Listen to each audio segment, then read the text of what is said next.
Ok, gente, voltei para a nossa quarta e última aula, né? Nossa aula de geografia. E para nossa aula de geografia, vocês irão pegar aí o livro de vocês na página 12, certo? A gente está estudando ainda o capítulo que fala sobre a população. Só que hoje nós vamos estudar um pouquinho sobre o movimento dessa população. Será que essa população do mundo, ela fica parada num lugar só?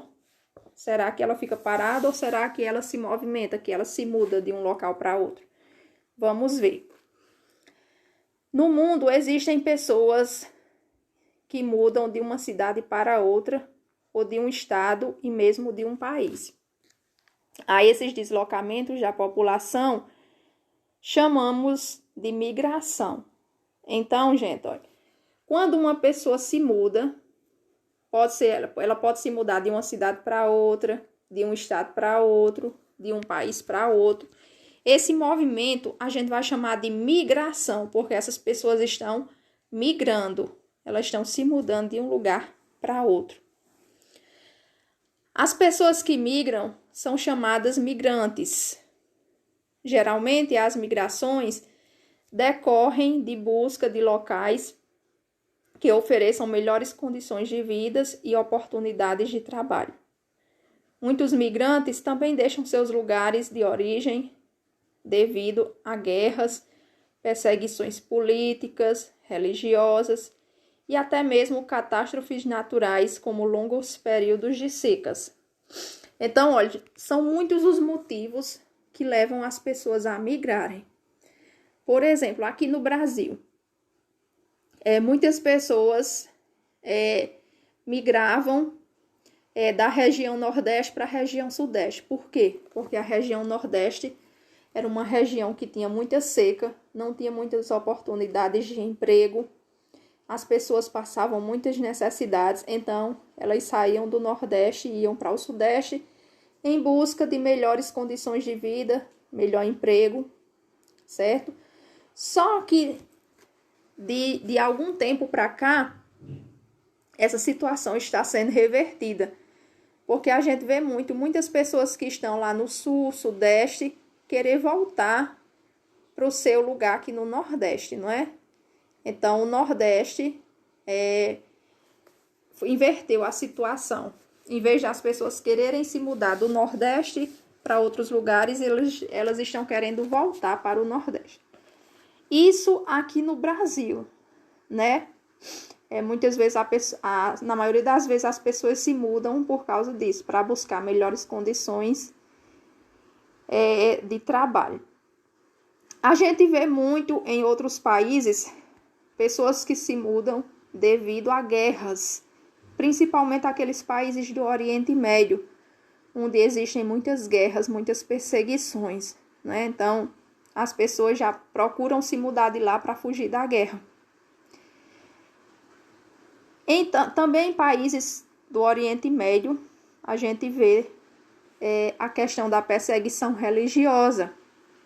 Muitos grupos que existem lá, grupos extremos, eles perseguem muitos cristãos, né? A gente vê muito nos jornais que muitos são mortos, eles não se importam em matar idoso, homem, mulher, criança, eles perseguem muito por causa da religião. Outros países, muita gente se mudam por causa das catástrofes naturais. O que são essas catástrofes naturais? Terremotos, tsunamis, maremotos, não é? Então, muitas vezes, sim, erupções vulcânicas, muitas vezes as pessoas se mudam desses lugares por causa das catástrofes naturais. Então, são muitos os motivos que levam as pessoas a migrarem, a se mudarem. As migrações que ocorrem de um país para outro são conhecidas como migrações internacionais. Então, gente, se você está no Brasil e se muda para outro país, como Estados Unidos, você vai estar no Brasil, vai para os Estados Unidos, então isso é uma migração internacional, porque você saiu de um país para outro. Nesse movimento de pessoas, existem os emigrantes, que é quando a pessoa deixa seu país de origem e vai para outro. Então, se você está no seu país, vamos supor que o seu país é Portugal, aí você se muda para Espanha, por exemplo. Então, se você sai de Portugal para a Espanha, você é um emigrante, porque você deixou seu país de origem e foi para outro. Agora, os imigrantes é quando as pessoas entram em um país estrangeiro para morar nele. Então, eu sou do Brasil, vou morar nos Estados Unidos. Então, para o Brasil, eu me tornei uma emigrante, porque eu saí do Brasil. A partir do momento que eu entro nos Estados Unidos, eu me torno uma imigrante lá nos Estados Unidos. Então, para o Brasil, eu sou uma emigrante, porque eu saí daqui. E para os Estados Unidos, eu sou uma imigrante, porque eu entrei lá. Entenderam essa nomenclatura? Emigrante é quando a pessoa sai do seu país. E imigrante é quando a pessoa entra em outro país. Certo? Observe no gráfico os principais grupos de imigrantes que vieram para o Brasil.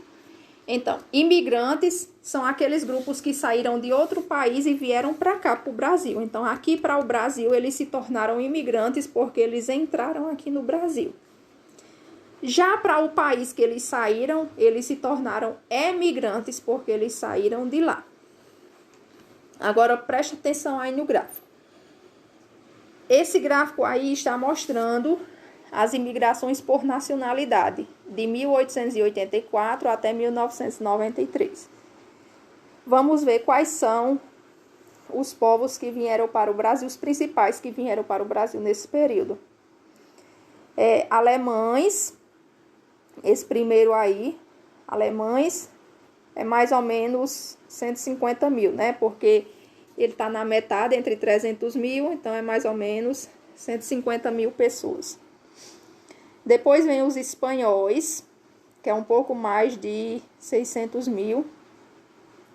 Italianos, que é 1.500.000. Japoneses, pouco mais de 150 mil. Portugueses, quase 1.500.000 também. Sírios e turcos, mais ou menos aí 100 mil. E outros, quase 600 mil. Então, essas são as principais imigrações que ocorreram para dentro do território brasileiro nesse período aí. A partir do fim do século XIX, muitos imigrantes europeus vieram para o Brasil em busca de terras e melhores condições de vida. Entre esses imigrantes estavam italianos, alemães, poloneses, ucranianos, suíços, franceses e espanhóis. Mais tarde vieram da Ásia e os japoneses, chineses e árabes. Os imigrantes trouxeram hábitos, costumes e tradições que contribuíram para a formação de uma cultura rica e diversificada no Brasil. Então, dependendo do local onde ocorreram essas imigrações, esses povos eles deixaram muito de sua cultura por lá. Por exemplo, a região sul, lá no Rio Grande do Sul, Paraná. Nessa região predomina muito a cultura dos povos alemães, holandeses, porque a maioria desse povo se instalou lá. Então, predomina muito essa cultura, a cultura portuguesa também. Já em São Paulo, predomina um pouco da cultura de cada, mas a gente vê em muitos bairros, tem alguns bairros que predomina a cultura japonesa. Tem até um bairro em São Paulo conhecido como bairro japonês, não é? Bairro chinês, porque predomina muito da cultura desse povo, porque foi lá que quando eles vieram, eles se instalaram. Então, eles trazem muito de sua cultura e se instalaram aqui. Existem também as migrações internas. Então, as migrações internas é aquela que ocorre dentro do próprio país. Se eu saio do Nordeste e vou para o Centro-Oeste, continuo aqui dentro do Brasil. Não saí de dentro do Brasil, mas me mudei. Então, Migração internacional é quando eu saio de um país para o outro. Migração interna é quando eu me mudo dentro do próprio país. Como é o caso do êxodo rural, quando as pessoas se mudam do campo para a cidade, ou então quando elas se mudam da cidade ou do estado. Regiões que se destacam por se desenvolver determinadas atividades econômicas atraem mais pessoas. Então, gente, o êxodo rural é quando as pessoas saem do campo e vão para a cidade. Êxodo significa saída e rural, campo.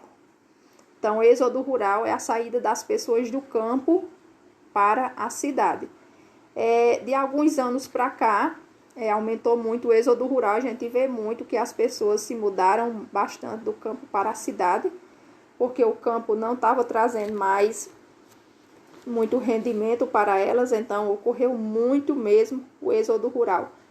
Muitas pessoas se mudaram do campo para a cidade, principalmente quando aumentou mais a indústria. A indústria começou a oferecer mais emprego. Agora passem aí para a página 13. Página 13 é um exercíciozinho. Tem 2 questões. Observe o mapa que indica alguns fluxos migratórios no Brasil. Compare as setas. Elas indicam os locais de saída e chegada do migrante. A espessura das setas refere-se à quantidade de imigrantes. Assim, quanto mais grossa ela for, maior será o número de pessoas. Então, vocês podem observar no livro de vocês, certo? Lá embaixo do gráfico tem a legenda. A legenda, gente, ela vai servir muito para vocês entenderem o mapa. A legenda é esse quadradinho que tem lá embaixo, esse retângulozinho que vai explicar essas cores. Então, nessa parte amarela bem clarinha, significa que é menos de 10%. Menos de 10% o quê? Menos de 10% da população que migrou. Um amarelozinho mais escuro, de 10 a 20%. Então, quer dizer que é de 10 a 20% de imigrantes. Laranja, 20 a 40% de imigrantes. E essa cor mais escura, marrom, mais de 40% de imigrantes. Então, se vocês prestarem atenção no mapa, vocês vão ver os lugares onde ocorreu o maior número de migração. Migração, o que significa isso? Quer dizer que as pessoas se mudaram. Agora vamos para a pergunta da letra A. Qual é o principal destino dos migrantes? Então, vocês vão observar as setas aí no mapa, certo? Aonde tiver a seta mais grossa, quer dizer que é o maior número de pessoas. Então, vocês vão ver qual foi o estado que se mudou mais gente para lá. Tá muito fácil, pode observar aí no mapa que tá bem claro. Letra B. Como se apresenta o estado onde você mora em relação à migração? Então, vocês vão observar o estado que nós moramos, que é a Paraíba, não é? Vocês vão olhar aí no mapa onde é que está a Paraíba. E vocês vão ver se tem fluxo migratório. Como é que está o fluxo migratório da Paraíba? Então, olhem aí no mapa. De acordo com o mapa, não tem nenhuma seta entrando na Paraíba, não? Só tem mais saída. Então, o fluxo migratório da Paraíba está menos de 10%, né? Porque está a corzinha amarelinha, que representa menos de 10%. Então, esse fluxo migratório está menos de 10% de saída, porque a população saiu da Paraíba, não entrou, né? Então, menos de 10% de saída, certo? Então, essa foi a nossa atividade de geografia, nossa última aula. E nós voltamos amanhã com mais um dia de aula, se Deus quiser. Fiquem com Deus e até amanhã.